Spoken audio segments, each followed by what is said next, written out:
Former Arizona Republican gubernatorial candidate Kari Lake got some extremely good news earlier this week as she reportedly continues to contemplate a run for the U.S. Senate after losing her 2022 race against Democratic Governor Katie Hobbs. Lake is 28 points ahead of all other possible candidates in a hypothetical 2024 GOP Senate primary poll for her state, Just the News reported.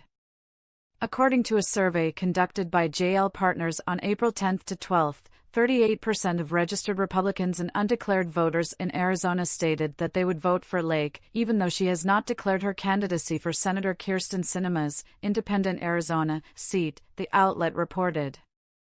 Karen Taylor Robson, who is the runner-up to Lake after losing the GOP gubernatorial primary to her last year, received 10% support. Pinal County Sheriff Mark Lamb has 8%, followed by 2022 Arizona Senate candidate Blake Masters with 7% and 2022 Arizona Attorney General candidate Abraham Hamadeh with 4%. No Arizona Republicans have entered the 2024 Senate primary, but Lake, Masters, and Hamadeh were all endorsed by former President Donald Trump last year in their respective primaries, Just the News added. Earlier this week, Lake warned her supporters that those who oppose her politically, especially her legal battle alleging voter disenfranchisement by Maricopa County during the last election, are angling to take legal action against her. In a short fundraising note, Lake claimed that the establishment wants to arrest me for exposing what she has claimed is election fraud in her state. She made a similar statement last month in a tweet that contained headlines from online news sources indicating she could be indicted. They want to arrest me for exposing fraud in the 2022 election. Now, the Arizona Supreme Court has ruled that the very fraud I highlighted has to be looked at. This is big, folks. Hit me with your best shot. I will never, ever back down. Try me, she tweeted. Last month, the Arizona Supreme Court declined to hear most of Republican Kari Lake's appeal over the gubernatorial race from November's midterms. However, the state's highest court did revive a claim that was dismissed by a trial court regarding the signature verification process in Maricopa County. In an order Wednesday, the state's highest court said a lower court erroneously dismissed Lake's claim challenging the application of signature verification procedures on early ballots in Maricopa County.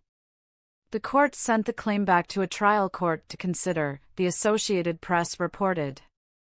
In her challenge, the former TV anchor focused on problems with ballot printers at some polling places in Maricopa County, home to more than 60% of the state's voters.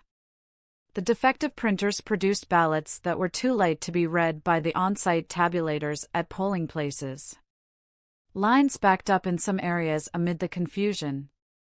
Lake alleged ballot printer problems were the result of intentional misconduct, the outlet added. The AP continued, in mid-February, the Arizona Court of Appeals rejected Lake's assertions, concluding she presented no evidence that voters whose ballots were unreadable by tabulators at polling places were not able to vote. The appeals court noted that even a witness called to testify on Lake's behalf confirmed ballots that couldn't initially be read at polling places may ultimately have been counted. And while a pollster testified that the polling place problems disenfranchised enough voters to change the election's outcome, the appeals court said his conclusion was baseless.